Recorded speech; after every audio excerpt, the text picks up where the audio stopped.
Assalamualaikum warahmatullahi wabarakatuh. Kali ini kita akan membahas mengenai pengujian hipotesis satu rata-rata.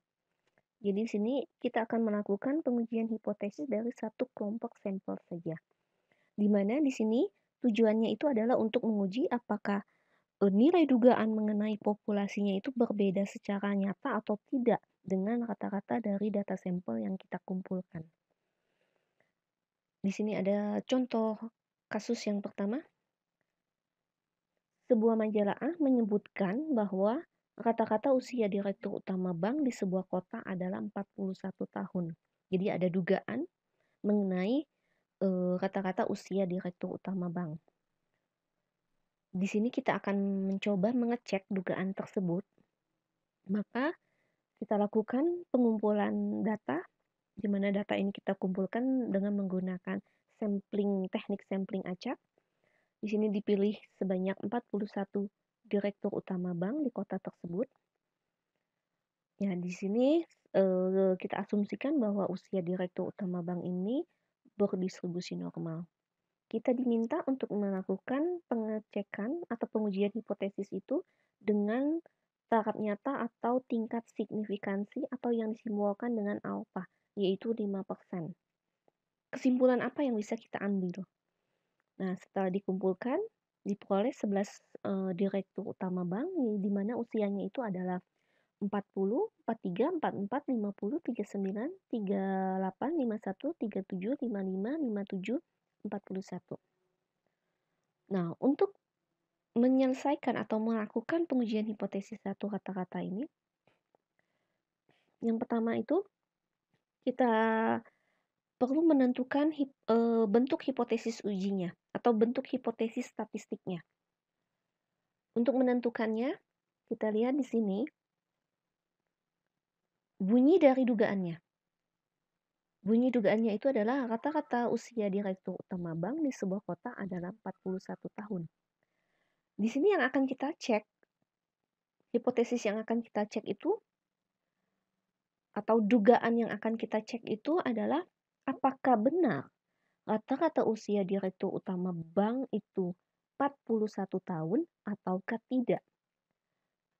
Dari pernyataan dari dugaan tersebut mengindikasikan bahwa bentuk hipotesis statistik yang kita gunakan adalah menggunakan uji dua pihak, di mana nilai 41 atau nilai dugaannya ini itu dalam pengujian hipotesis satu kata-kata itu disimbolkan dengan mu 0. Jadi mu 0-nya adalah 41 tahun. Maka kita buatkan hipotesis ujinya, yaitu H0.2 mu, itu simbol untuk kata-kata. Nilai dugaannya yaitu mu 0-nya yaitu 41 tahun. Kemudian perlu kita buatkan hipotesis verbalnya, di mana arti dari hipotesis 0 ini yaitu kata-kata usia direktur utama bank di kota tersebut sama dengan 41 tahun.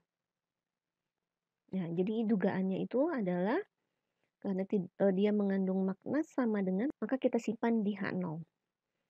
Maka bunyi dari H1 itu adalah sebaliknya, yang berlawanan dengan H0, yaitu mu lawan dari sama dengan itu di sini berarti tidak sama dengan 41 tahun.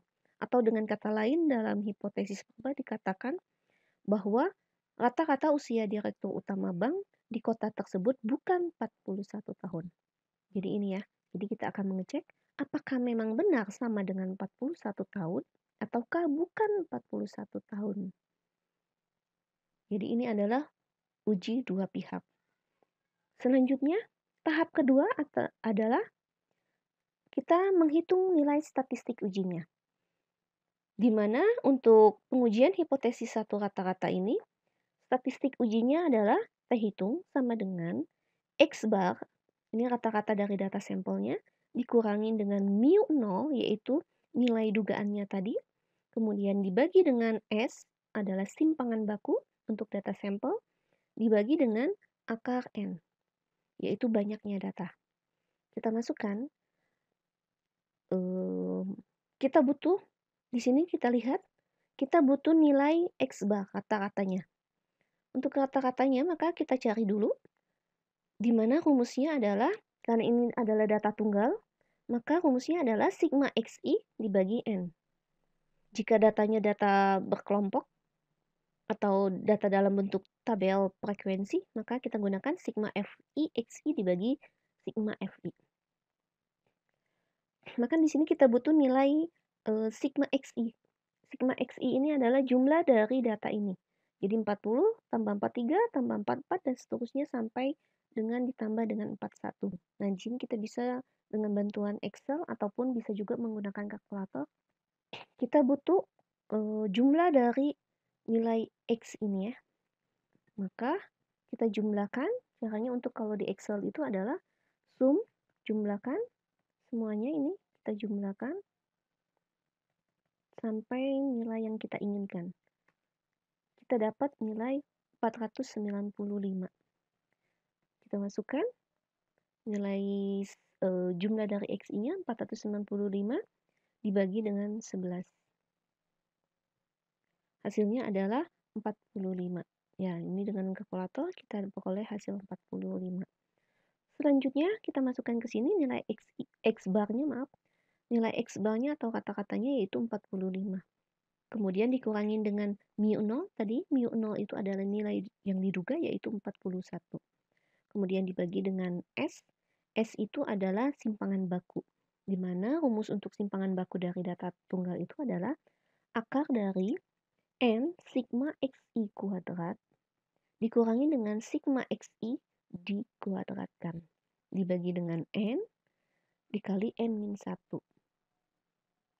Kemudian sama dengan akar dari N-nya adalah banyaknya data tadi yaitu 11 dikali dengan sigma XI kuadratnya, ini kita peroleh dengan cara kita kuadratkan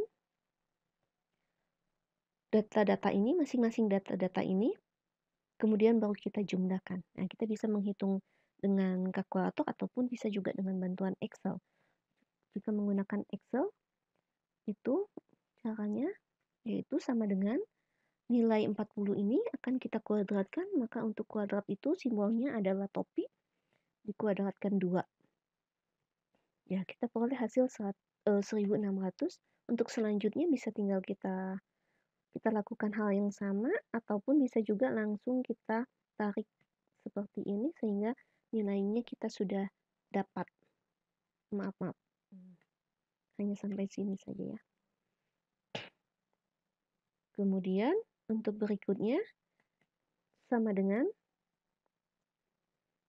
kita lakukan, kita butuh jumlahnya maka sama dengan sum. Seperti tadi ya, sum nilai yang ini kita jumlahkan sampai nomor ini ya.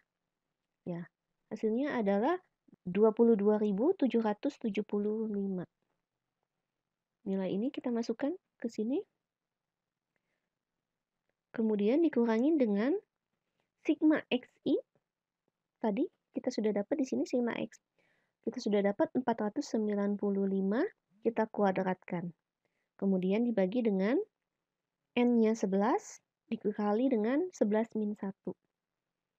Sama dengan kita dengan bantuan kalkulator kita hitung, yaitu 11 dikali 22.775 itu hasilnya adalah 525 dikurangi dengan 495 kita kuadratkan, hasilnya adalah 245.025 dibagi dengan 11 dikali 10. Hasilnya adalah akar dari 5.500 dibagi dengan 110. Hasilnya sama dengan akar 50. Sama dengan kita akarkan 50, 7,071. Kemudian kita masukkan ke sini nilai simpangan bakunya 7,071 dibagi dengan akar N 11. Kemudian kita lakukan perhitungan, 45 dikurangi 41 hasilnya 4 dibagi dengan 7,071 dibagi dengan akar dari 11, itu kita peroleh hasil 3,317. Ini adalah hasil pembulatan juga ya. Sama dengan 4 dibagi dengan Setelah ini 7,071 dibagi 3,317 itu hasilnya adalah 2,132. Hasil akhir kita peroleh 1,876. Kemudian masuk ke tahapan ketiga, yaitu menentukan bentuk kriteria ujinya. Nah, karena hipotesis ujinya tadi itu adalah menggunakan uji dua pihak, maka kriteria uji yang kita gunakan itu juga untuk yang dua pihak. Di mana untuk yang dua pihak itu adalah T tabelnya itu adalah T alpha dibagi 2 titik koma N min 1 sama dengan T, kita masukkan alpha itu kita dapatkan dari soal, tapi kalau dalam penelitian sebenarnya berarti Anda sebagai peneliti yang menentukannya. Nah, 5%. Nah, alpha ini kita ubah dalam bentuk desimal. Jadi 5/100 yaitu hasilnya adalah 0,05. Kita masukkan alfanya 0,05 dibagi dengan 2. Ya, dibagi 2 ini karena dia dua pihak ya.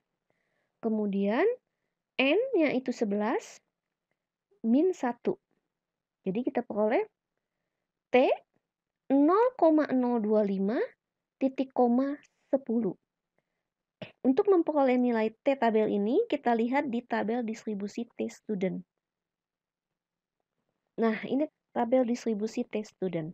Kita lihat tadi. Peluang yang kita gunakan itu adalah yang 0,025.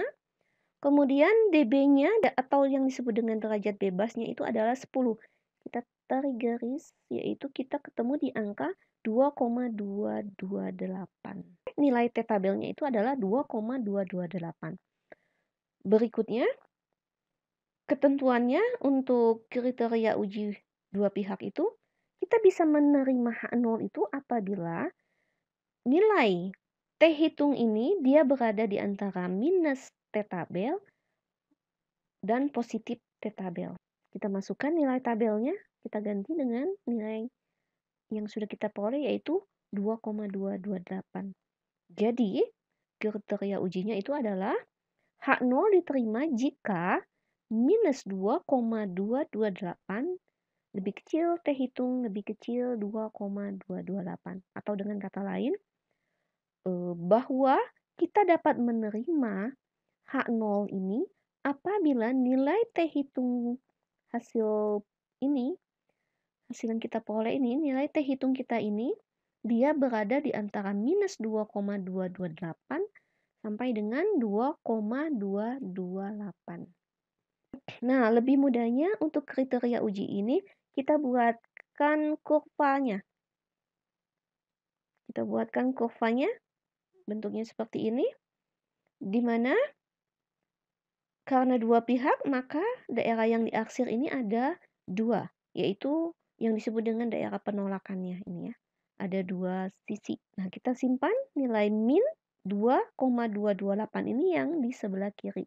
Dia harus berada di tepat garis ini. Nah, ini garis yang membatasi antara daerah penolakan dengan daerah penerimaan ini disebut dengan titik kritis. Di mana titik kritis yang di sebelah kiri ini dia adalah nilainya min 2,228. Sedangkan yang di sebelah kanan ini adalah nilai ini, yaitu kita simpan 2,228. Selanjutnya, kita lihat statistik ujinya 1,876 ini, dia berada di mana? Kalau di tengah-tengah itu adalah nilai 0 ya. Di sini itu adalah nilai 0. Nah, nilai 1,876 itu perkiraan ada di daerah sini, yaitu dia masih berada di daerah penerimaan H0. Karena dia berada di daerah penerimaan H0, maka kita simpulkan bahwa H0 kita terima. Maka berikutnya, langkah keempat, kita buatkan kesimpulannya. Karena nilai T hitung sebesar 1,876, kita bandingkan dengan yang sebelah kanan dulu boleh atau mau yang kiri dulu boleh.